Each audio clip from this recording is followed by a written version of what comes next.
நம்ம சென்னை சில்க்ஸின் ஆடி blast சேவிங்ஸும் blast கலெக்ஷனும் blast. அரசாங்கம் மக்கள் பாதுகாப்பையும் ஒவ்வொரு கோவில்லையும் குடிதண்ணீர், அது மட்டும் இல்லை போக்குவரத்து வசதி, உணவு போன்ற எல்லாத்தையும் அவங்களுக்கு கொடுத்து நிச்சயம் பக்தர்களை சரியான முறையில் பாதுகாத்து அவங்கள வழி நடத்தணும்னு கேட்குறேன். மேடம், இந்த 100 கோடி மேட்டர் என்ன பண்ண சொல்றீங்க மேடம்? பழனி முருகன் கோயில மோசடி நில மோசடி விஷயத்துக்கு மேடம், முருகருக்கு போய் யாரா மோசடி பண்ண முடியுமா சொல்லுங்க? அப்ப யார் கேப்டன்ஸ் எப்பயுமே சொல்றது மாதிரி தான், அரசன் நன்று கொள்வான், தெய்வம் நின்று கொள்ளும்.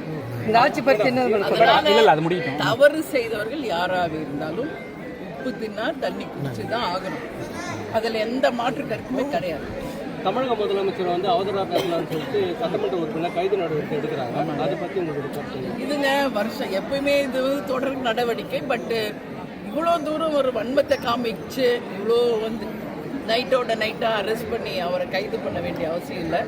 அவரை எச்சரிச்சுட்டு காவல்துறை விட்டுருக்கலாம். பட் அரெஸ்ட் பண்ணியிருக்காங்க. இது நிச்சயமாக முதலமைச்சர் இந்த அரசு கவனத்தில் கொள்ள வேண்டும். ஏன்னா இன்னைக்கு சோசியல் மீடியாவில் ஒவ்வொருத்தரும் பொது வெளியில என்னென்னவோ பேசுகிறாங்க. எல்லாத்துக்குமே கைது தான் அப்படின்னா நிச்சயமாக நல்ல உதாரணமாக இருக்கும். இல்லை, எம்எல்ஏவும் பொறுப்பற்ற முறையில் பேசுகிறாரு இல்லைங்களா? பகிரங்கமாக மேட்ரு தவறு. யாராக இருந்தாலும் தவறு தான். ஒரு முதல்வருக்கு மரியாதை கொடுக்கணும், அந்த பதவிக்கு மரியாதை கொடுக்கணும். ஒரு எம்எல்ஏ பொதுக்கூட்டத்தில் எப்படி பேசணுங்கிறது எல்லாருக்கும் தெரியும். அது மட்டும் கிடையாது, உடனடியாக கைது நடவடிக்கை என்பதும் நிச்சயமாக மக்கள் எல்லாம் பார்த்துக்கிட்டு மேடம், 5ஆம் தேதி பட்ஜெட் இது பண்ணியிருக்காங்க. எதிர்பார்ப்பு எப்படி இருக்கும்? இவங்களோட ஃபர்ஸ்ட் பட்ஜெட், உங்களோட நிலைப்பாடு, உங்களோட தெளிவுகள். 5ஆம் தேதி சட்டசபைக்கு போவேன். கண்டிப்பாக துறை சார்ந்த மானிய கோரிக்கை வரும் பொழுது எல்லாவற்றையும் நாங்களும் சட்டசபையில் பேசுவோம். எதிர்பார்ப்பு எப்படி இருக்கு மேடம்? எதிர்பார்ப்பு நிச்சயம் மக்கள் எதிர்பார்ப்பை இந்த அரசு பூர்த்தி செய்யும். சும்மா கிடையாது. ஏன்னா 6ஆம் தேதி வேளாண் துறைக்கு பட்ஜெட் சொல்றாங்க. அப்படி ஒரு நாளைக்கு ஒரு பட்ஜெட் வருது. மக்கள் மிக பெருசா எதிர்பார்த்து ஒரு மாற்றத்தை கொடுத்திருக்காங்க.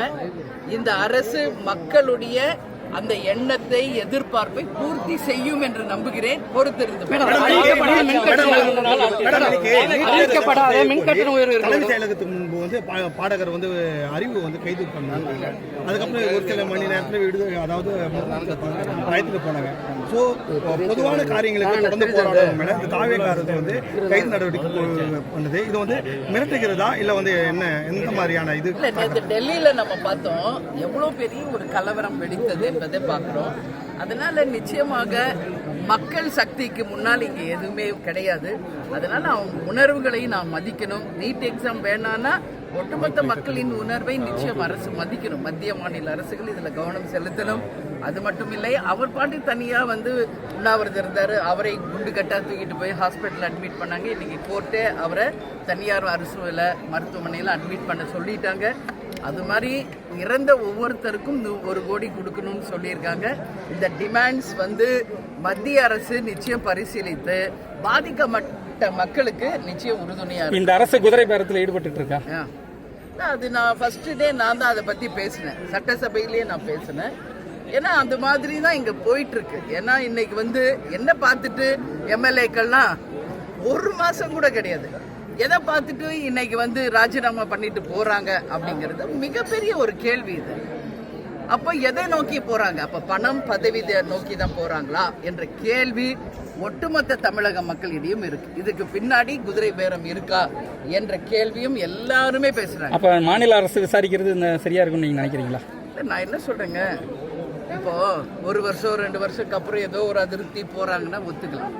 அதான் நான் சொன்னேன், வச்ச மை கூட காயில அதுக்குள்ள எதற்கு நீங்க இன்னும் ஒரு கட்சியில இருந்து இன்னொரு கட்சிக்கு தாவுறீங்க? அப்போ யார்? எல்லாருமே சீனியர் மினிஸ்டர், எம்எல்ஏஸ். இது என்ன உதாரணத்தை மக்களுக்கு எடுத்து சொல்லுது? அப்போ அவங்களுக்கு வாக்களித்த தொகுதி மக்களுக்கு என்ன இவங்க உண்மையாக இருக்கிறாங்க என்ற கேள்வியை நான் கேட்கிறேன். நிச்சயமா தவறு, கண்டிப்பாக இது தவறு. அப்படி இப்ப தேர்தலில் வெற்றி பெற்ற பிறகு ஒரு கட்சிக்கு போறீங்களே, அப்படி இருந்தா நீங்க அதுக்கு முன்னாடியே மாற்று கட்சியில நின்னு ஜெயிச்சு போயிருக்கணும். மேடம் 200 யூனிட் தப்பு. இது வந்து மாபெரும் தப்பு. நிச்சயம் இது வந்து கண்டிக்கக்கூடிய ஒரு விஷயம். சொல்லிட்டாங்க. ஆனா மின் கட்டணம் எல்லாம் அதிகமா இருக்கு. இப்போ நான் தான் அறிவிக்கப்படாத மின் கட்டண உயர்வு 3 நாளைக்கு முன்னாடி அறிக்கை கொடுத்துட்டேங்க. மின் கட்டண உயர்வை உடனடியாக திரும்ப பெற வேண்டும். அது மட்டும் இல்ல, எல்லா இடத்துலயும் மின்வெட்டு தொடர்ந்து சென்னை முதற்கொண்டு வில்லேஜ் வரைக்கும் எல்லா இடத்துலயும் மின்வெட்டு இருக்கு. அதனால மீண்டும் முதல்வர் அவர்கள் மின் மிகை மாநிலமாக தமிழ்நாட்டை உருவாக்க வேண்டும்.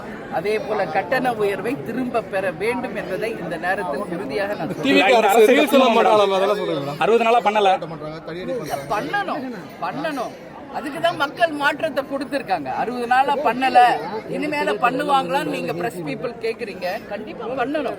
ஏன்னா இன்னைக்கு விவசாயிகளுக்காக நாங்க வந்து ஒரு போராட்டத்தை அறிவிச்சிருக்கோம். ஆகஸ்ட் 1ஆம் தேதி நம்மளுடைய ஒகேனக்கல்ல காலை 10 மணிக்கு தேமுதிக சார்பாக விவசாயிகளுக்கு ஆதரவளித்து மிகப்பெரிய ஒரு ஆர்ப்பாட்டத்தை நடத்தப்போம். எதுக்கு? மேகதாதுல அணை கட்டக்கூடாது. இதுவரைக்கும் கர்நாடக அரசு காவேரியில தண்ணி திறந்து விடல. விவசாயிகள் கடன் முழுதாக தள்ளுபடி செய்யவில்லை. இது போன்று விவசாயிகளுடைய பிரச்சனை மிகப்பெரிய லெவல்ல போயிட்டு இருக்கு. எல் நினோ அப்படின்னு ஒண்ணு வரப்போகுது, கடுமையான வறட்சி வரப்போகிறது என்றால் சொல்றாங்க. அப்போ முதல்ல பாதிக்கிறவங்க யாரு? விவசாயிகள். அதனால கண்டிப்பாக முதல்வரும் தமிழக அரசும் முழு விவசாய கடன் தள்ளுபடி செய்யணும், விவசாயிகளை காக்கணும். ஏன்னா அவர் சினிமால சொன்னதை ரியல் லைஃப்லயும் அவர் நிரூபிச்சாதான் ரியல் ஹீரோவா. நம்ம சென்னை சில்க்ஸின் ஆடி பிளாஸ்ட், சேவிங்ஸும் பிளாஸ்ட், கலெக்ஷனும் பிளாஸ்ட்.